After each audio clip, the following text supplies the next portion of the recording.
جو چلے تو جہاں سے گزر گئے۔ اگلی قسط۔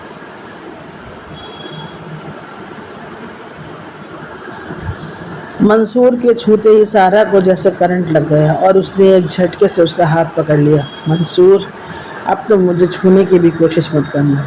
اس نے اپنی لال آنکھوں سے منصور کو گھورا اور اس کا پکڑا ہاتھ جھڑک دیا۔ منصور کی ساری ہمت ٹوٹ کر وہیں بکھر گئی۔ سارا کی آنکھوں میں جو اس کے لیے پیغام تھا، اس نے بتا دیا تھا کہ اس نے آج سارا کو ہمیشہ ہمیشہ کے لیے کھو دیا۔ کیونکہ وہ سارا کے مزاج کو اچھی طرح جانتا تھا۔ وہ ایک ہی بار ہر بات کہتی تھی جس سے اس کا دل پلٹ جائے، پھر کبھی اس کے دل میں اس کا مقام نہیں پا سکتا۔ وہ سوچ رہا تھا کہ ہمیشہ کی طرح غصہ ٹھنڈا ہونے پر سارا اسے اپنا لے گی اور سمجھ جائے گی کہ یہ شادی اس نے سارا کی بے پناہ اولاد کی خواہش پر ہی کی ہے۔ یہ جھوٹی تسلی وہ سارا کو دے دے گا اور پھر سب کچھ ٹھیک ہو جائے گا۔ سارا کا سر درد سے پھٹا جا رہا تھا۔ منصور جا چکا تھا اور سامنے ٹرین میں ناشتہ پڑا ٹھنڈا ہو چکا تھا۔ تمام رات مرقد عشق پر آنسو بہا کر اب وہ تھک کر چکی تھی۔ آنسو بھی ساتھ چھوڑ چکے تھے۔ اسے بھوک بھی بہت لگ رہی تھی اور ذہن بھی مفلوج سا ہو رہا تھا۔ اب کیا کرے کا بڑا سوال ناک بن کر اس کے سامنے کھڑا تھا۔ حالانکہ وہ فیصلہ تو رات کے آخری پہر میں ہی لے چکی تھی، مگر اس نے ایک حسرت بھری نظر اس کمرے پر ڈالی جہاں ہر چیز سے اس کی اور منصور کی یادیں جڑی تھیں۔ یہ کمرہ دونوں کے ایک ایک محبت بھرے لمحے کا گواہ تھا۔ یادیں چبھن بن کر اس کے وجود میں پیوست ہونے لگیں۔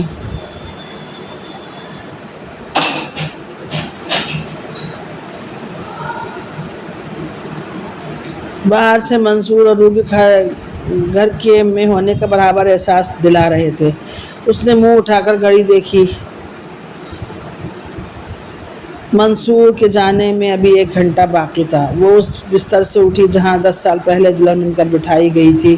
اس بستر کو اس نے ہمیشہ کے لیے چھوڑنے کا فیصلہ کیا، جہاں منصور نے اس سے عمر بھر ساتھ نبھانے کی قسمیں ہزاروں بار کھائی تھیں۔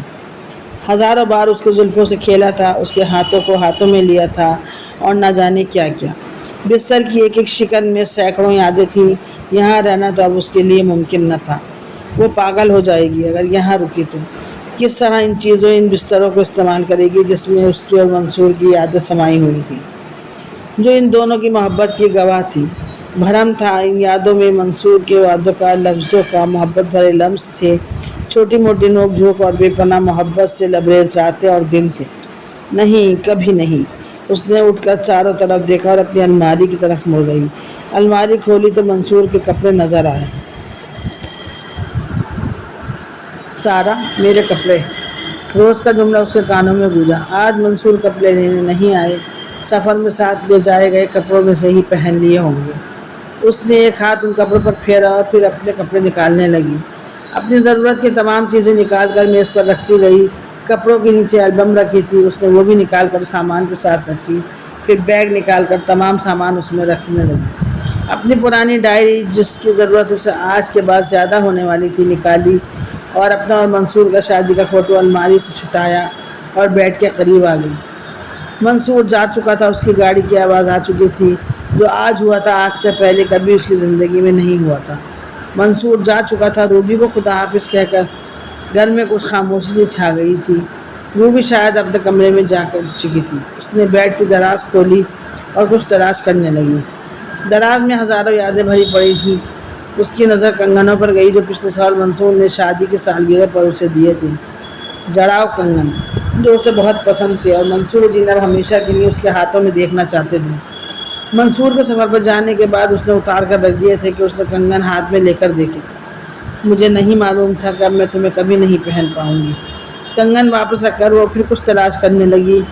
سامان کے نیچے دبا ہوا اس نے چابیوں کا ایک گچھا نکالا، ہاتھ میں لیا، دیکھا اور پھر دراز بند کر کے کھڑی ہو گئی۔ بیگ اٹھایا اور کمرے پر ایک نظر آخری ڈالی اور باہر نکل آئی، شاید ہمیشہ کے لیے۔ باہر آ کر اس نے ایک نظر اس بڑے سے دالان پر ڈالی، اس گھر پر ڈالی جہاں رونقیں ہوا کرتی تھیں۔ پھر رفتہ رفتہ سب کچھ ختم ہوتا چلا گیا اور آج تو سب کچھ ہی لٹ گیا۔ اس نے بیگ اٹھایا اور آنگن کی طرف قدم بڑھایا۔ سامنے ہی اس کی ماں بابا کا پورشن تھا۔ اس کا بچپن تھا، یا یوں کہہ لو کہ اس کا میکا تھا۔ دالان میں قدم رکھتے ہی ننھی سی سارا اس کے قدموں میں لپٹ گئی، اور اس کے ساتھ اسے چھوٹا اور اس سے بےحد پیارا منصور بھی تھا۔ تخت پر اماں بابا نظر آ رہے تھے اور گھر میں چہل پہل تھی۔ ماضی نے ایک بار پھر اسے اپنے حصار میں لے لیا تھا، اور اب وہ اس کی آنکھیں پھر برسنے لگیں۔ شاید اپنے ماں باپ سے مل کر میکا چیز ہی ایسی ہے، سارا درد خود بخود ہی عیاں ہونے لگتا ہے، اور سمجھنے والے بغیر سمجھے سمجھ لیتے ہیں۔ اس نے چند لمحے خود کو ماضی میں کے حوالے کر دیا، پھر چند لمحوں بعد سب کچھ چھٹتا چلا گیا۔ وہ پھر بھی گھر ویران ہو گیا جہاں اب صرف اکیلی سارا کھڑی تھی۔ اس نے آنسو صاف کیے اور ہاتھ میں پکڑی چابیاں دیکھی، اور ایک چابی پکڑ کر تالا کھولنے لگی۔ بہت سال ہو جانے کے سبب تالا بھی زنگ آلود ہو چکا تھا، جو کئی بار کی کوشش کے بعد زک کی مخصوص آواز سے کھس کھس کے ساتھ کھل گیا۔ اس نے کمرے میں قدم رکھا اور ہاتھ میں پکڑا بیگ ایک سائیڈ میں رکھ دیا، لائٹ آن کی، تو پھر بہت سی یادیں اس کے گلے مل مل کر رونے لگیں۔ درمیان میں بڑا بیڈ جس پر اماں بابا کے تکیے رکھے تھے، بیڈ کی بے شکن چادر، جا بجا لٹکتے ہوئے جالے، سامنے کھوتی پر امی کا لٹکتا ہوا برقع جس پر جالے اور دھولیں جمع ہو گئی تھیں، بابا کا کرتا، ان کی بیت، سائڈ کے اسٹول پر پاندان، نیچے پانوں کی ڈلیا، تکیے کے پاس تسبیح اور بابا کی ہومیوپیتھک کی دواؤں کی ننھی ننھی شیشیاں۔ سامنے صوفہ پڑا تھا، سائیڈ میں الماری، دوسری سائیڈ میں باتھ روم کا دروازہ۔ اس کا دل بگڑنے لگا، مگر اب اسے سنبھالنے والا اس دنیا میں کوئی نہیں تھا۔ اس کا دل بے قابو کرنے کی کوشش میں سینے میں درد محسوس ہونے لگا۔ اس نے دل پکڑا اور بیڈ پر بیٹھتی چلی گئی۔ ہزار کوشش کے باوجود بھی وہ اپنے بگڑتے دل کو نہ سنبھال سکی اور پھوٹ پھوٹ کر رونے لگی۔ بہت دیر رونے کے بعد جب اس کا دل ہلکا ہوا تو اس نے اپنی آنکھوں کو صاف کیا اور گھوم کر چاروں طرف دیکھا۔ آج بھی اس گھر میں مکین نہ ہونے کے باوجود کسی چیز کی کمی نہ تھی۔ دوسرے کمرے میں جانے والا دروازہ کھول کر اس میں داخل ہوئی۔ کمرے میں سے لگی ایک چھوٹی سی جگہ تھی جہاں دیگر سامان موجود تھا۔ یہیں امی جھاڑو رکھا کرتی تھیں۔ اس نے نظر دوڑائی تو اسے جھاڑو نظر آ گیا۔ اس نے جھاڑو اٹھایا اور کمرے میں واپس آ گئی اور صفائی میں لگ گئی۔ کام میں لگ کر اسے وقت کا اندازہ ہی نہیں ہوا۔ جب اس نے نظر اٹھا کر دیکھا تو 2 بج رہے تھے۔ منصور 1 بجے کھانا کھانے آتے ہیں اور 2 بجے چلے جاتے ہیں۔ یکایک اسے اپنی زندگی کے پرانے روٹین کا خیال آیا اور دل منصور سے ملنے کو بے چین ہو گیا۔ بچپن کی محبت یوں ہی تو نہیں مر سکتی، اور کیا پاک بازی سچائی سے کی گئی محبت مر سکتی ہے؟ شاید کبھی نہیں۔ یہ تو ہم سامنے والے پر اپنی لاتعلقی جتا کر خود کو جھوٹی تسلی دیتے ہیں، اور دل میں اٹھنے والے غبار کو ٹھنڈا کرنے کی کوشش کرتے ہیں، اور سوچتے ہیں کہ سامنے والوں کو یہ چوٹ دے کر ہم اسے تڑپا دیں گے۔ اس کا تو پتہ نہیں، اگر ہم خود تڑپتے ہیں، سسکتے ہیں، روتے ہیں، بے چین ہوتے ہیں، بار بار دل کی خواہش کو دباتے ہیں، اٹھنے والے قدموں کو روکتے ہیں اور دل و دماغ کی جنگ میں خود کو ہلکان کرتے ہیں، مگر ان سب سے پرے حقیقت یہی ہے کہ روح میں اتری محبت کو نہ کبھی کسی دوسرے کی محبت کی ضرورت ہوتی ہے اور نہ محبت مرتی ہے۔ بس اس لاتعلقی، بے اعتنائی، سنگ دلی، بیزاری کا مظاہرہ کر کے خود کو جھوٹی تسلی دینے کی کوشش کرتے ہیں۔ اور ابھی تو اسے منصور سے جدا رکھنے کا فیصلہ کیے ہوئے وقت ہی کتنا ہوا تھا۔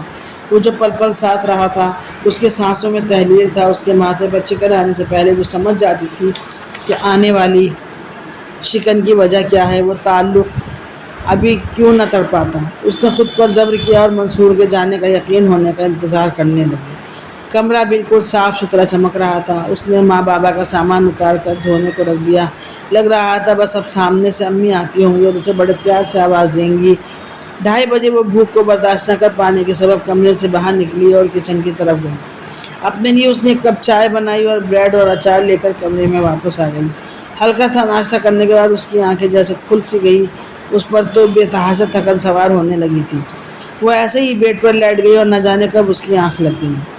سارا کے کانوں سے برابر کسی کی آواز ٹکرا رہی تھی، کوئی اسے برابر پکار رہا تھا۔ کمرے میں روشنی تھی۔ اس نے آنکھیں کھول کر دیکھا، کمرے میں روبی اور منصور اس کے سامنے کھڑے تھے۔